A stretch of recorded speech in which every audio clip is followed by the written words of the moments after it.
কৃষিকে আপনি মূল্যায়ন করতে পারেন নাই, আমরা মূল্যায়ন করতে পারি নাই, তাই না? বিজনেস লিখতে হয়, এগ্রিকালচারাল বিজনেস দেন, অন্য একটা এটা একটা টাইটেল দেন। কৃষিটা আমাদের সবচাইতে বড় টাকা আসে কৃষি থেকে, কৃষির জবের কোনো টাইটেল নাই।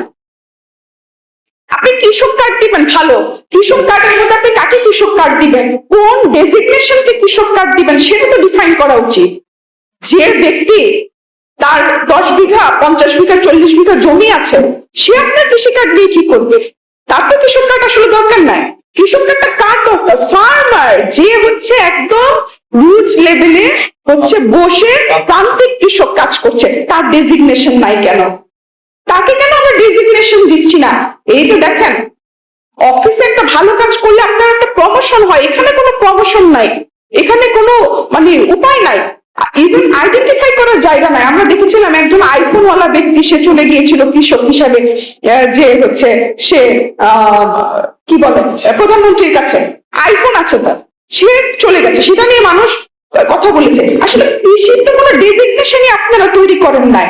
ওই লোক কৃষি করে, সত্য তো কথা, ওর 40 বিঘা 50 বিঘা জমি আছে, ওর আইফোন থাকবে না? স্বাভাবিকভাবেই 40 বিঘা 50 বিঘা যার জমি আছে তার তো আইফোন থাকবে না, কি? তার আইফোন থাকতেই পারে, এটা কোনো বিষয় না। কিন্তু আপনি কৃষক বলতে আসলে কোন কৃষকটাকে বেশি গুরুত্ব দিবেন সেটা কিন্তু গুরুত্বপূর্ণ। তাই কৃষি পেশাটার একটা অর্গানোগ্রামে নিয়ে আসা উচিত। কৃষি পেশাটাতে কিন্তু একটা অর্গানোগ্রাম প্রয়োজন, তাহলে আপনি বুঝতে পারবেন যে আপনি ফার্মার কার্ডটা কাকে দিবেন, কোন জায়গায় দিলে এই ফার্মার কার্ডটা অ্যাকচুয়ালি ওটা কাজে দিবে।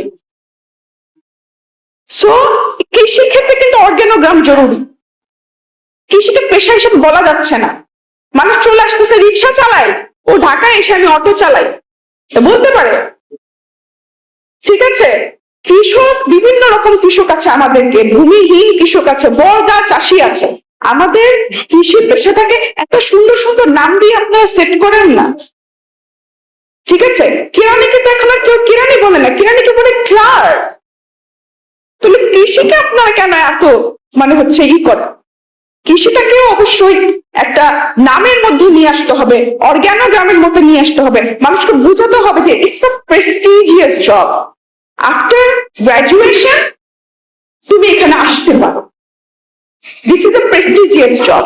পাসপোর্টের মধ্যেও দেওয়া থাকবে, এনওসি নিবে, জেলা পর্যায়ের চেয়ারম্যানের কাছ থেকে এনওসি নিবে, আমি কৃষি কাজ করি, আমার এই ডেজিগনেশন আছে, কৃষিতে আমার এই ডেজিগনেশন, আমার এনওসি দাও। বিদেশে যেতে পারবে, এনওসি নিবে, তাই না? সে ট্রেনিং করতে যাইতে পারবে এনওসি নিয়ে।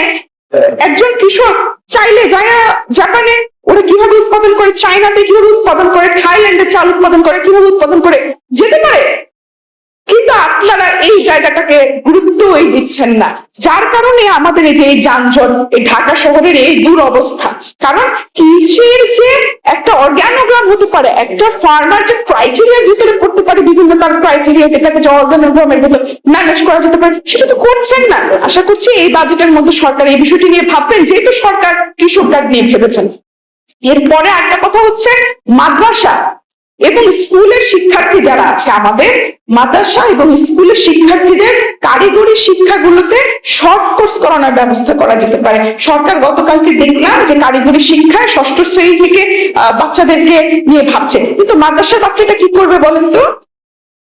আমাদের দেশের একটা সিস্টেম হয়ে গেছে, তুমি মাদ্রাসায় পড়েছো না, তুমি কেন দোকান করবে, তুমি চায়া চায়া চলবে। আরে ওই লোকটা কেন চায়া চায়া চলবে? আল্লাহ তাকে শক্তি দিয়েছে, কর্মক্ষম বানিয়েছে। আমাদের সাহাবীদের দেখেন, আমাদের প্রত্যেকটা সাহাবীর একটা পেশা ছিল, কিন্তু আমরা ওদেরকে ওভাবে মূল্যায়ন করছি না। সে যদি তার লেবারটা, সে যদি তার মেধাটাকে ব্যয় করে, তাহলে সে অনেক ভালো কিছু করতে পারে। মাদ্রাসা থেকে একটা ছেলে ভালো রকেট বানাতে পারে না? পারে তো, অবশ্যই পারবে, তাকে আপনাকে ট্রেনিং দিতে হবে। মাদ্রাসার একটা ভালো ছেলে, সে কি কৃষিতে উন্নয়ন বিপ্লব ঘটাতে পারে না? সবকিছু বাদই দিলাম, মাদ্রাসার একটা ছেলে চামড়াকে কিভাবে ম্যানেজ করতে হয় সেটাও কিন্তু শিখতে পারে। অর্থাৎ এই যে মাদ্রাসায় যে চামড়া শিল্পটা, কিন্তু আমাদের দেশের মাদ্রাসা ছাত্ররা চামড়াটা কালেক্ট করে, তাই না? তো এই চামড়াটাকে কিভাবে প্রসেস করতে হয় এটা যদি মাদ্রাসা ভিত্তিক বাচ্চাগুলোকে শেখানো যায়, ক্লাস 6 থেকে ক্লাস 5 এর বাচ্চা নিচে আছে, ওরা তো নিশ্চয়ই চামড়া সংগ্রহ করতে যায় না, একটু বড় বাচ্চারাই যায়। তো ওদের যদি দেখানো হয় যে তোরা লবণটা দিয়ে এভাবে মাখাবি, মাখায় এই জিনিসটাকে এইভাবে রাখবি, এই জিনিসটা যদি তাদের ট্রেনিং দেওয়া হয়, তাহলে কি সে ওই কাজটা ভালো করে করতে পারে না? বড় হয়ে সে বেকার থাকবে কেন? সে শুধু বাড়িতে পড়ায় কেন সে আয় করবে? সে বাড়িতে পড়ায় আয় করবে, সেই স্টুডেন্ট লাইফে বাড়িতে পড়ায় আয় করবে, কিন্তু তার পরের পর্যায়ে তাকে তো একটা পেশা বেছে নিতে হবে, সেখানে তাকে হেল্প করতে হবে, আমাদেরকে সরকারকে হেল্প করতে হবে। সেজন্য আমি বলেছি মাদ্রাসা এবং স্কুলের যে শিক্ষার্থী আছে তাদেরকে কারিগরি শিক্ষা প্রতিষ্ঠানের অধীনে শর্ট কোর্স করানো হোক, যেন তাদের মেইন এডুকেশনে কোনো চাপ না পড়ে, তাদেরকে ধীরে ধীরে প্রতি বছরে একটা করে 1 মাসের বা 2 মাসের শর্ট কোর্স করানো হোক।